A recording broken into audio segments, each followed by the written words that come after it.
ଆଗରୁ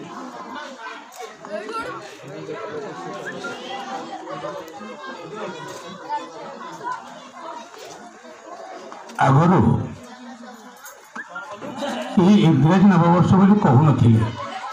ବାଧ୍ୟ ହୋଇ ଆମକୁ କାହିଁକି କେଜାଣି ଏ ବର୍ଷ ଇଂରାଜୀ ନବବର୍ଷ ବୋଲି କୁହାଯାଉଛି। ପୂର୍ବ କବିଙ୍କ ଛାୟା ଅନୁସାରେ ଆମ୍ଭେ ଲେଖୁଛୁ ବିଚାରି ବିଚାରି। ଏହି ନବବର୍ଷରେ ନର ନାରାୟଣ, ପଞ୍ଚ ପରମେଶ୍ୱର, ଦ୍ୱିତୀୟ ବ୍ରହ୍ମା ସମସ୍ତଙ୍କ ପାଦ ତଳେ ମୋର କୋଟି କୋଟି ପ୍ରଣାମ। ମୋ ପୂର୍ବରୁ ଚମକେଇ ଦେଇ ଗଲେ ଓଡ଼ିଶାର ମହାନ କଳାକାର, ଯିଏକି ତାଙ୍କ ସହିତ ମୋର ଗୋଟିଏ ଷ୍ଟେଜରେ ସାକ୍ଷାତ ହେଇଥିଲା। ମନେ ପକାଇଲେ ମୋତେ ମନେ ପଡ଼ିଯିବ। ନାଟ୍ୟକାର ଓଡ଼ିଶାର ପୁରୁଷୋତ୍ତମ ବେହେରାଙ୍କ ଷ୍ଟେଜରେ ସାର୍ ମଧ୍ୟ ଅଛନ୍ତି।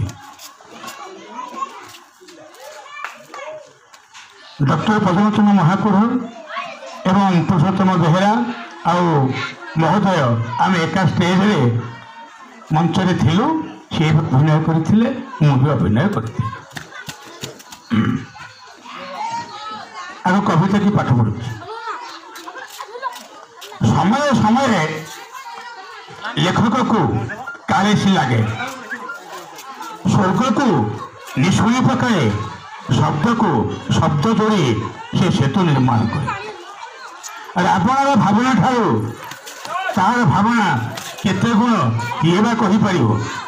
ସେ କେତେବେଳେ ଶାଲବେଗ ପାଲଟେ ତ ଶରଦା ଭାଲି ସାଉଁଟେ, ପୁଣି ଦାସିଆ ବାଉରି ହୋଇ ସେ ଯାଚି ଦିଏ ନଡ଼ିଆଟେ ବଡ଼ ଆକୁଳରେ ବଡ଼ ଦାଣ୍ଡେ। କବି ସବୁ ବିଷୟକୁ କହେ ଅମୃତ, ତା ଲେଖନୀ ମୁନରେ କାଳି ଝରି ପଡ଼ୁଥିବା ଶିବଙ୍କ ପାଦୁକା ପରି। ସବୁ ଅନ୍ଧାରକୁ ଆଲୋକିତ କରେ ସେ ଦୀପଟିଏ ହୋଇ, ନିଜେ ଜଳି ଜଳି ନିଶେଷ ହୋଇ। ତେଲ ସରିଯାଏ ଦୀପରୁ, ବଳିତା ଦଗ୍ଧ ହୋଇଯାଏ। ମାତ୍ର କବିଟି ଦୀପ ହୋଇ ରହିଥାଏ ଆଉ ଜଣେ ଆଗନ୍ତୁକର ତେଲ ଓ ବଳିତା ଆସିବା ଯାଏ। ଆଉ ଜଣେ ତେଲ ଓ ବଳିତା ଆସିବା ଯାଏ। ଆଉ ଜଣେ ଆଗନ୍ତୁକର ତେଲ ଓ ବଳିତା ଆସିବା ଯାଏ। ଆସୁଛି ଡାଇଲଗ।